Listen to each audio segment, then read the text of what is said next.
sincere greetings to everyone.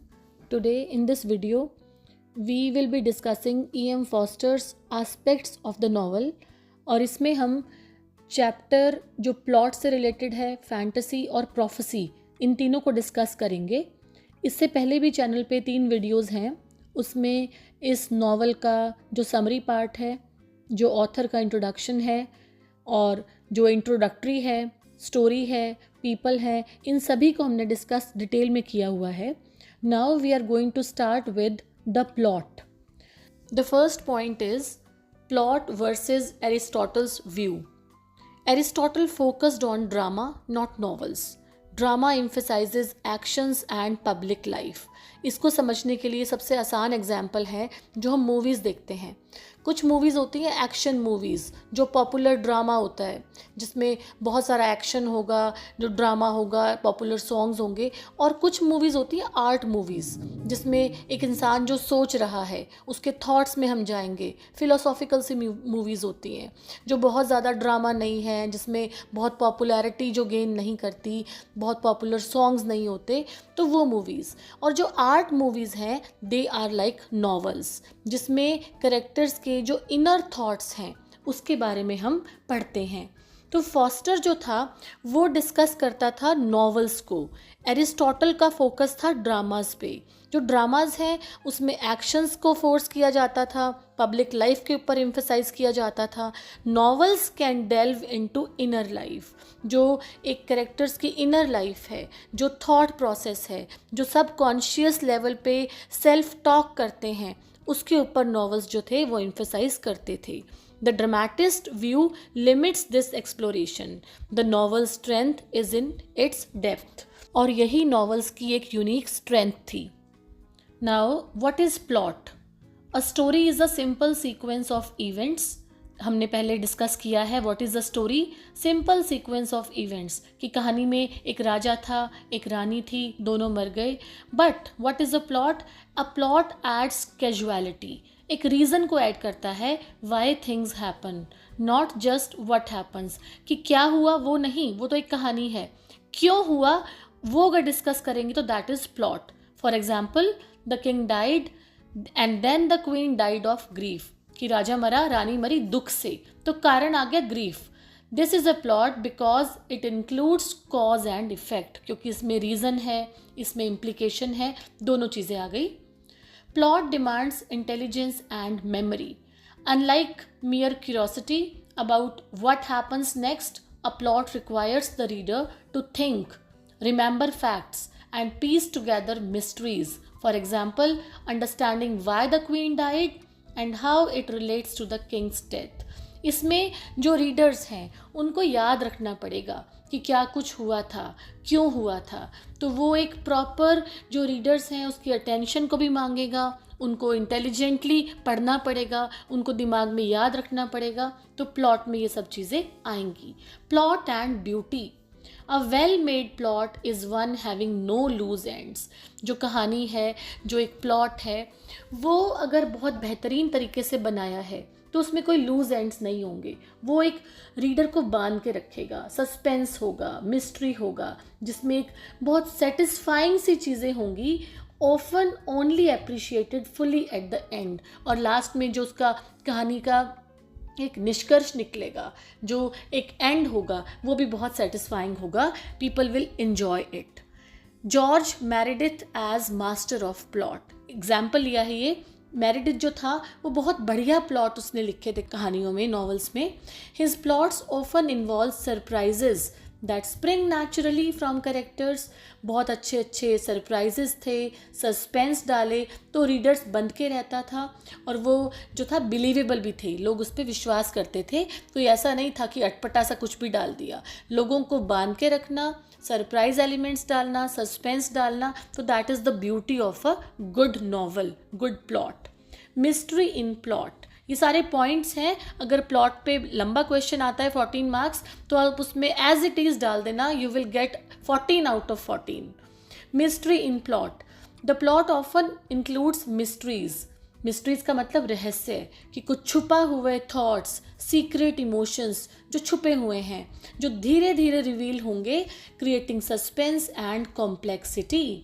Next point, plot versus characters. Sometimes plot can dominate too much. कई बार जो plot है, plot का मतलब कहानी को ही थोड़ा और कॉम्प्लेक्स कर देंगे तो प्लॉट बन जाएगा जिसमें रीज़न होगा. तो प्लॉट जो है वो इतना अहम होता है कभी कभी हमारी नॉवल में कि वो करेक्टर से भी ज़्यादा डोमिनेट करता है, और इस वजह से जो करेक्टर्स हैं वो नेचुरली एक्ट नहीं कर पाते और वो वीक हो जाते हैं. Hardy's novels exemplify this problem where characters lose vitality. जो टॉमस हार्डी हैं उनकी नॉवेल्स में ये चीज़ है जहाँ करेक्टर्स जो है वो बहुत वाइटल नहीं बन पाए क्योंकि प्लॉट की रिक्वायरमेंट अलग थी. Plotting and ending novels. Plot usually requires a conclusion. अब देखो, कोई मूवी भी देखते हैं हम, कोई नॉवल पढ़ते हैं तो हम सोचते हैं कि इसका एंड में क्या होगा. पॉपुलर मूवी सैयारा का फिर से मैं एग्जांपल ले रही हूँ. देखो, जो एंड था उसमें बहुत सुंदर एक एंडिंग दिखाई, उनकी शादी हुई. तो इसी तरीके से जो नॉवेल्स हैं उसमें भी जो एंड होगा, या तो कोई मर जाएगा, विलन है उसकी डेथ हो जाएगी, या फिर मैरिज होगी जो एक क्लोजर देगा, जो इसको कंक्लूड करेगा. This can lead to weak और फोर्स्ड एंडिंग्स. और कई बार ऐसा होता है कि एकदम से एब्रप्टली एंड करना पड़ता है चीज़ों को, तो वाइब्रेंसी ख़त्म हो जाती है क्योंकि उसको रैप अप करना पड़ता है, उसको एक एंड देना पड़ता है. Growing beyond the plot. जो मॉडर्न नॉवेलिस्ट हैं उनके एग्जाम्पल लिए हैं, गाइड का एग्जाम्पल लिया है. जो ट्रेडिशनल प्लॉट स्ट्रक्चर था उससे वो बाहर आ रहे हैं, नेचुरल उसको और ज़्यादा ग्रो कर रहे हैं. तो ये इसका जो एक नया वर्जन है उसके ऊपर हमने डिस्कस किया. और अगला पॉइंट भी यही है, the new approach. Guides approach is to abandon strict control, let the novel evolve and embrace complexity and disorder. जो गाइड था उसका एग्जाम्पल लिया है कि इन्होंने उसको एक बांध के नहीं रखा, उसको इवॉल्व होने दिया, ट्रेडिशनल जो बाउंड्रीज थी उससे हटके काम किया, और एक बहुत कंप्लीट डिपिक्शन ऑफ लाइफ इनके नॉवेल्स में नज़र आता है. इसको अगर हम ओवरऑल देखें, the plot is the logical intellectual framework of a novel, but it must balance with character and mystery without over powering them. कि जो प्लॉट है वो बहुत नेसेसरी एलिमेंट है किसी भी नॉवल के पीछे. अगर एक अच्छी कहानी है, कहानी को लॉजिकली दिखा रखा है, बहुत सारा सस्पेंस है, ड्रामा है, तो ये सारी चीज़ें रीडर को बांध के रखती हैं. बट वो इतना ज़्यादा डोमिनेट भी ना करे कि करेक्टर्स को ओवर पावर कर जाए. New literary experiments seek alternatives to rigid plots. जो नए नॉवल आ रहे हैं उनमें कस के बांध के कहानी नहीं होती, उसमें एक अलग से उनको फ्रीडम दिया जाता है जिसमें कि वो नई नई पॉसिबिलिटीज़ को एक्सप्लोर करते हैं novelist. This was all about the plot. जो नेक्स्ट चैप्टर है वो है फैंटेसी. फैंटेसी क्या होती है? इमेजिनेशन. जो हम एक सोचते हैं, ड्रीम वर्ल्ड में चले जाते हैं, जादू की दुनिया में, फरिश्तों की दुनिया में, भूतों की दुनिया, ये सारा है फैंटेसी वर्ल्ड. जैसे हैरी पॉटर की मूवीज़ हैं, वो कंप्लीट फैंटेसी मूवी है जिसमें वास्तविकता की दुनिया से परे एक दुनिया दिखाई जाती है. तो फैंटेसी क्या है? Fantasy and the novel's two forces. Forster explains that the novel involves two main forces, human beings and various things that are not human beings. जो नॉवल है उसमें दो तरह के फोर्सेस काम करते हैं. पहला ह्यूमन बींग्स, हम सबको पता है, कैरेक्टर्स का चैप्टर हमने पूरा डिस्कस किया है पिछले वाले वीडियो में. और कुछ चीज़ें ऐसी होती हैं जो ह्यूमन बींग्स नहीं होती, जैसे आइडियाज़ या सुपर नेचुरल एलिमेंट्स. जो नॉवलिस्ट का जॉब है वो क्या है? बैलेंस करना.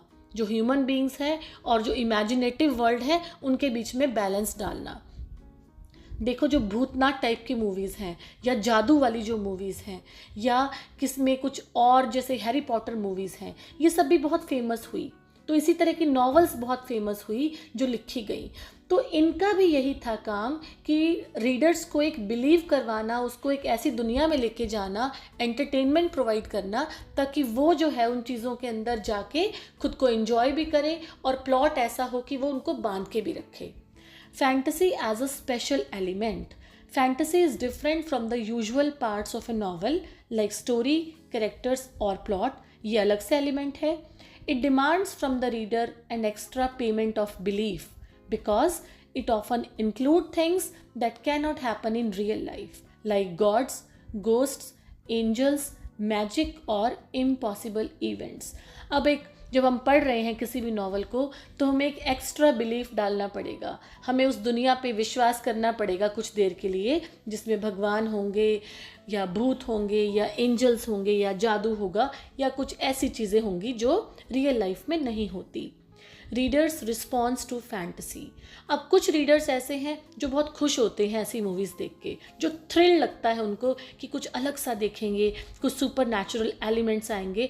और कुछ रीडर्स ऐसे होते हैं जो रिजेक्ट कर देते हैं कि नहीं नहीं ये मज़ा नहीं आ रहा. तो ये बहुत जो डिफरेंस है ये नेचुरल है और ये एक सब्जेक्टिव है अप्रोच कि अपना अपना पर्सनल अप्रोच है. किसी को क्या चीज़ अच्छी लगती है और किसी को कोई चीज़ अच्छी लगती है. Fantasy versus reality in fiction. In most novels, readers accept that the story is not real but should feel natural. Fantasy breaks this naturalism. While other fictional elements like stockbrokers or ordinary characters are accepted, fantasy characters or events stand out and require special acceptance. जो normal सी कहानियाँ हैं जिसमें normal किरदार हैं उनको लोग naturally accept करते हैं, लेकिन फैंटेसी के जो एलिमेंट्स हैं, जो कैरेक्टर्स हैं, जो भूत हैं, चुड़ैल हैं, उनको थोड़ा सा स्पेशल एक्सेप्ट किया जाता है. तो डिफरेंट हैं दोनों. Fantasy and mythology.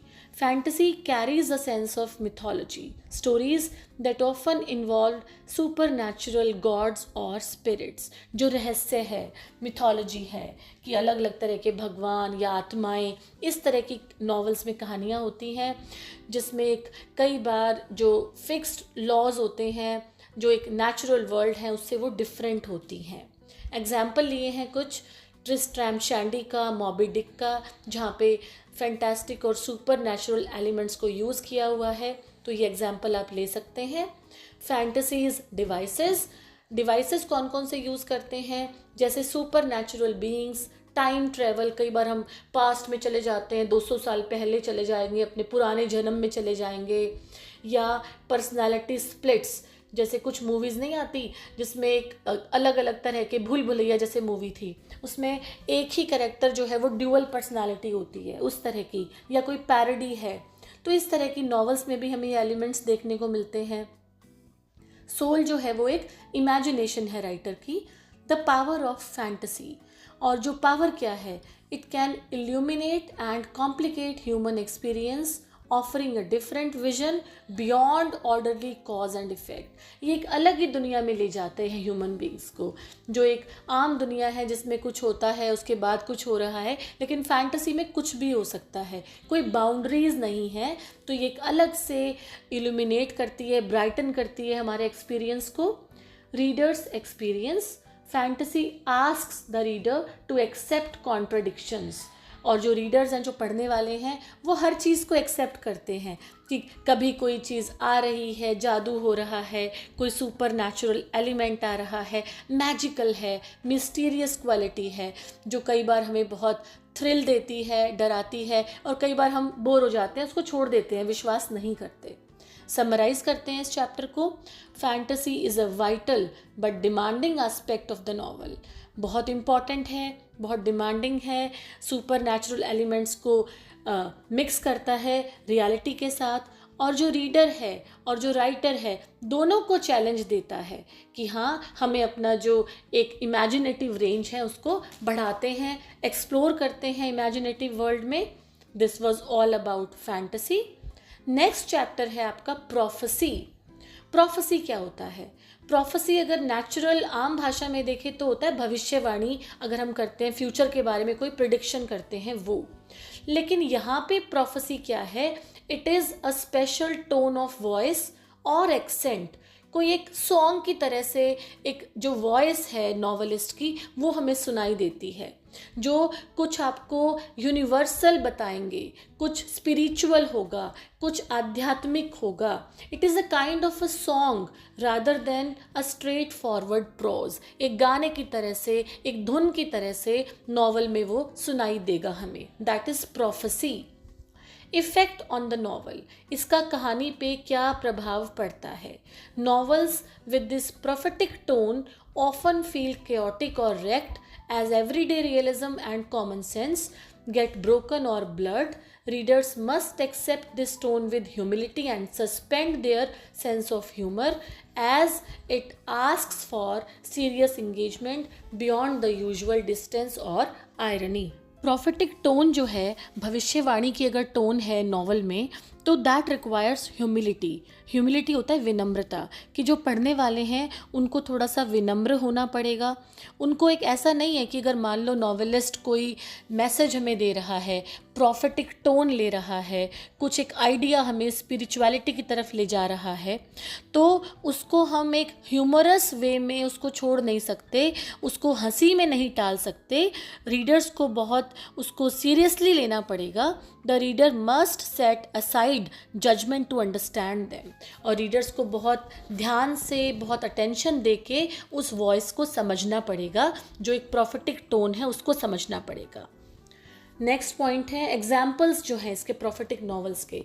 इसमें जॉर्ज एलियट, दोस्टोवस्की, ये दो एग्जाम्पल्स लिए हैं हमने, और इनके जो वर्क्स हैं आप उसको भी कोट कर सकते हैं. Dostoevsky is a prophet whose characters and events extend into universal meaning and spirituality. Dostoevsky की जो नॉवेल्स हैं, वॉर एंड पीस है फॉर एग्जांपल, इसमें एक यूनिवर्सल थीम्स को डिस्कस किया है, स्पिरिचुअलिटी को डिस्कस किया है.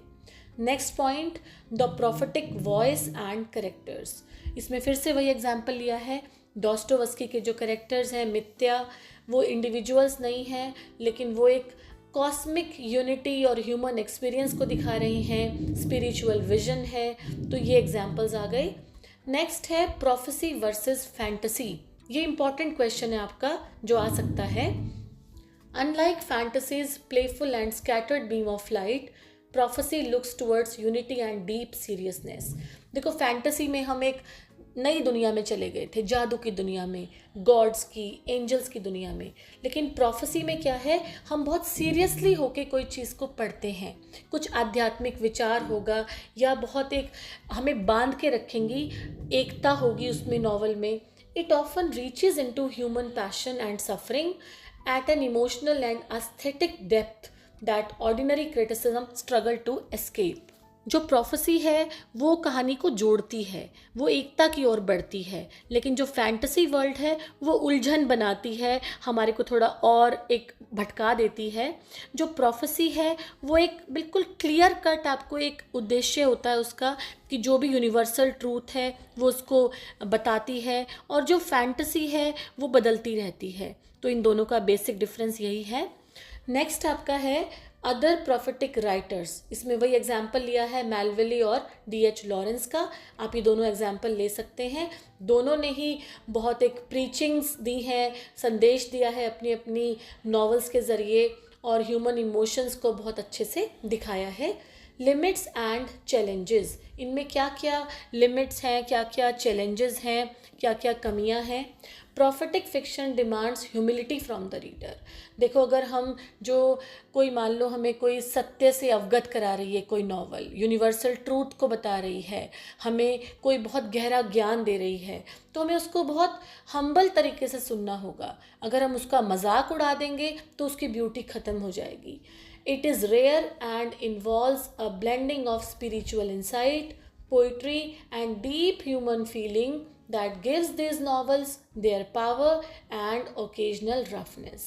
In summary, prophecy in the novel is a transcendent, song-like quality that reaches beyond ordinary story telling. बहुत सुंदर क्वालिटी है जो एक आम कहानी से बहुत कहीं आगे का एक्सपीरियंस है, जिसमें हम यूनिवर्सल ह्यूमन एक्सपीरियंस को महसूस करते हैं, बहुत गहरे रहस्यों को महसूस करते हैं, स्पिरिचुअल विजन्स को देखते हैं।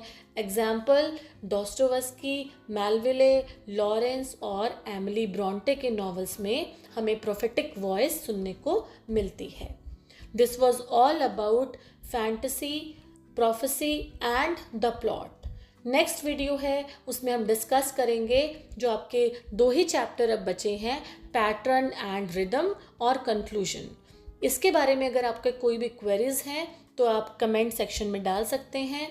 आपकी क्वेरीज को सॉर्ट आउट करने की मैं पूरी कोशिश करूँगी। और इसके बाद आपका जो यूनिट 2, 3 और 4 है उसके वीडियोस भी जल्दी ही चैनल पे आ जाएंगे। Thank you for watching this video. Have a nice day.